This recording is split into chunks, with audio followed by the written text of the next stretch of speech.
Hey guys, this is Jean-Claude, and I was just fiddling with some of my numbers on YouTube, and I realized something. We are extremely close to 500 subscribers. How incredible is that? Totally unexpected. Never thought we'd be anywhere near this number. So, I want to do something special for you guys.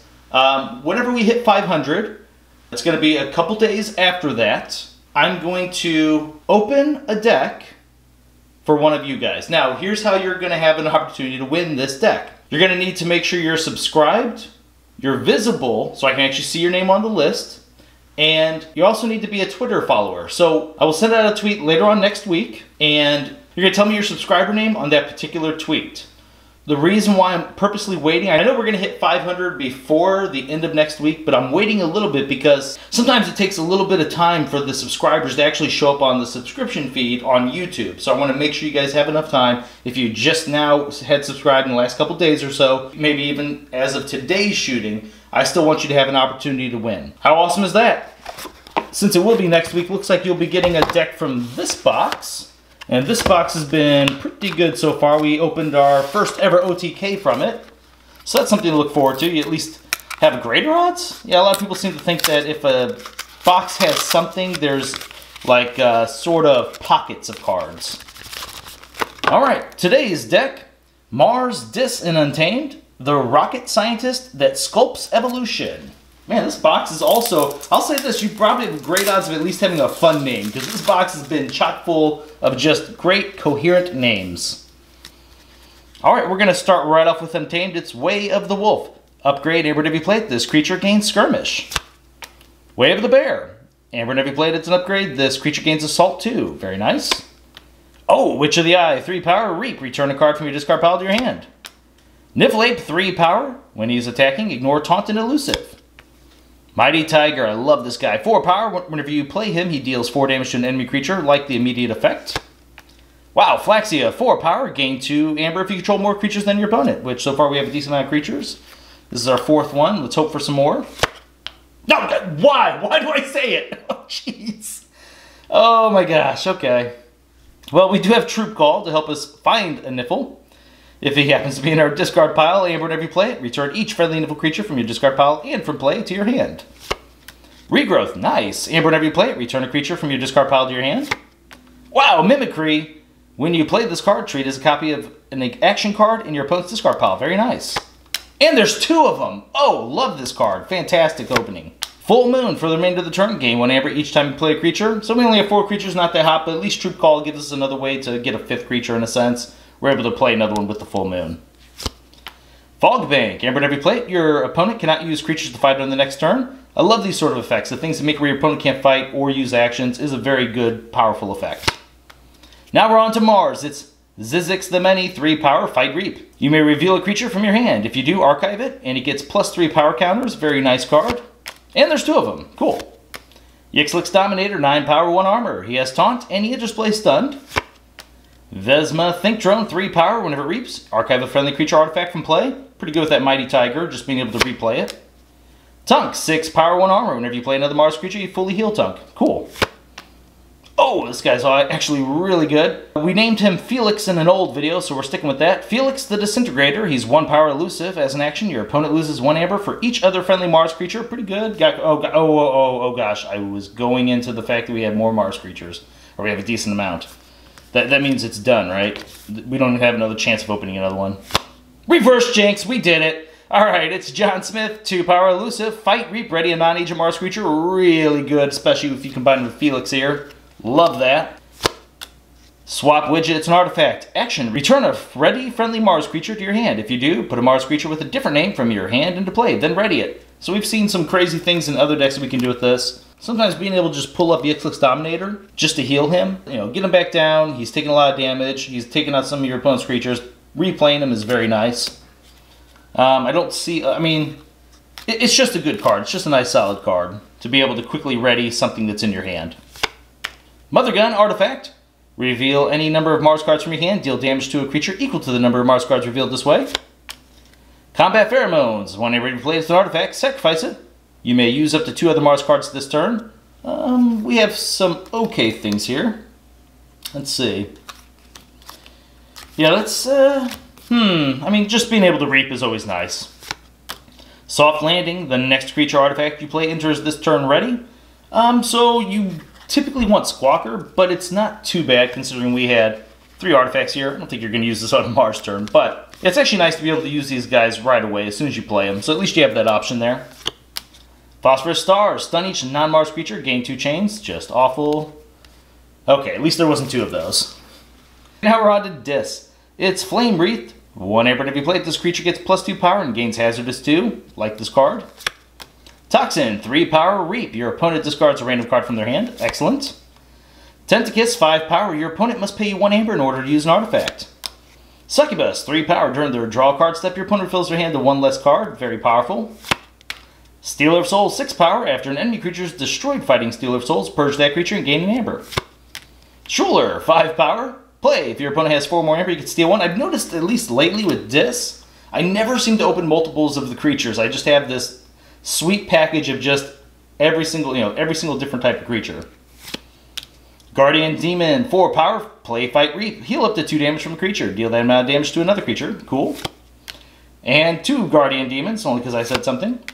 Lash of Broken Dreams, it's an artifact. As an action, keys cost +3 amber during your opponent's next turn. Very nice. Oh, and a gateway to Dis. Wow. That's pretty good considering how many Dis creatures we had. We're able to play the gateway, and then we have a higher odds of being able to drop down a lot of creatures here. That's really good. Just build up to a gateway to Dis turn, have the creatures ready to go. So destroy each creature, gain 3 chains. It'd be very nice if we had an Arise, because that makes it even more reliable. Very powerful. It's definitely worth the 4 chains on that 1 turn. Fear, return an enemy creature to its owner's hand. Oh, and we got the Arise. Wow, okay. That is awesome, guys. Well, whenever you play it, choose a house, return each creature of that house from your discard pile to your hand, gain 1 chain. Okay, so let's talk just a little bit about this then. The Dis is pretty awesome. So we got Arise, Gateway to Dis, okay? Now we only need to hold on to 2 cards in our hand, right? That's all we need is 2. Late game, hopefully we'll have the Lash of Broken Dreams out because we're talking late game here. Fear, just whenever. But check out the creatures. There was 1 Flame Wreath. We'll set that aside. Look at this. 1, 2, 3, 4, 5, 6, 7 creatures that we can get back, right? That combo is going to get back 7 creatures, and look what these guys can do. Hurting our opponents with artifacts, messing with their hand, able to purge creatures and gain the amber, stealing amber, and then these guys are great for taking out a bunch of small creatures. Just being able to constantly heal up damage and then spread that damage out to your opponent's creatures is a very powerful effect. So the Dis in here is really good late game. It's pretty good early game too because, like as I said, dropping something like Succubus early, dropping something like a Toxin, if they can't deal with it immediately, they're losing a lot of cards, and that's big for you. That's going to really help you out, especially getting to that late game. Same with Lash of Broken Dreams. That helps you get to the late game as well. The Mars, I'm not going to be too big on the Mars. Phosphorus Stars, you hopefully know my opinion at this point on that card. Soft Landing, would have rather seen the Squawker, but not too bad. We do have a couple of tricks we do. Mother Gun, Combat Pheromones. John Smith is great. Felix, he can be good, but that 1 power really hurts him compared to some of these, at least like Toxins and Succubuses, they got 3 power. The 1 power, you're going to lose it to Relentless Whispers, Nerve Blast, and those are going to be very common cards you're going to see your opponents have, even Poison Wave, because it's part of Shadows. Tunk is good. The Vesma Think Drone, as I said, being able to combine it with some of the play effects, that's very good to have.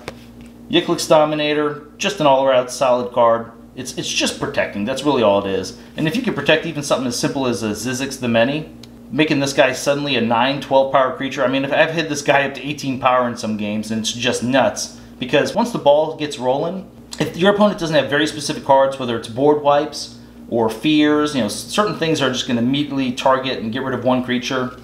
That amount of power is just way too much to contend with. And then going back to Untamed, I would have loved to see a few more creatures, especially because we had the full moon. But it's, and Flaxia, gosh, that relies on more creatures too. But still not a bad play after we've called another house on a previous turn. Being able to play something like a Flaxia, get the 2 amber, still be able to use this effect to take on an opponent's creature. That's not bad.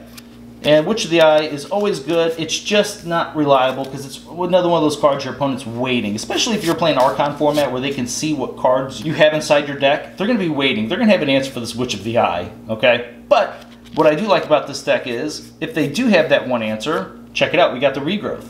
Now, another thing I want to point out about this deck, we don't have Shadows in it, but these 2 Mimicries they're sometimes better than having shadows, because your odds are your opponent's going to have shadows, and being able to play out 2 bait and switches, that's pretty strong, right? That's really good. Hell, even against a non-library access combo deck that has library access, I mean, being able to drop these 2 and play in, it's basically playing the 2 library access right then and there, right? Am I wrong? I mean, that's crazy.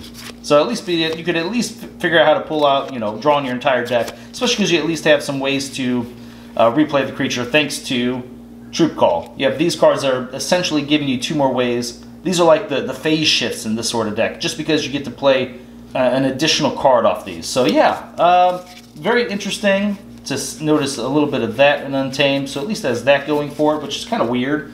Very reliant on what your opponent has. But yeah, this deck overall, it's fine. It's not something overpowered. I love that it has a great end game here. I mean, this is just, it's so good. I mean, we're able to use our boards to control the board at a certain point, and if for some reason our opponent has just a huge creature deck, you're talking, 22 to 26 creature deck, it's hard to compete with those sometimes. So to have this sort of end game is very powerful. Alright, well, let's see here. I'm going to go ahead and give this is better than average. I think it can do a lot of different things. I think there's a lot of combos that are still left to be discovered. So, let's go with, I think this is just right around a B deck. I think it's good. I don't think it's going to be super powerful. I don't think it's going to win 70+% of the games against random decks, but it does have a very solid game plan. Alright guys, once again, if you're interested in having an opportunity to win one of these random decks, I'll open it on camera and I'll send it out to you. All you have to do is make sure that you're subscribed, you're visible, I have to be able to see you're a subscriber, and then whenever I send that tweet out, you're going to tell me your YouTube name so I can verify, and I'll pick one of the people from the tweet that is for sure a subscriber on YouTube. Okay, I know it sounds real complicated, maybe it's crazy, but that's how I want to do it, to make sure that I can actually have your info quick and easy. It's sometimes, I think it's going to be really hard to try and track down this very specific YouTube name and hope to get them, so it's better if I just have a direct message to you. So, alright guys, thanks for watching, and I will see you next time.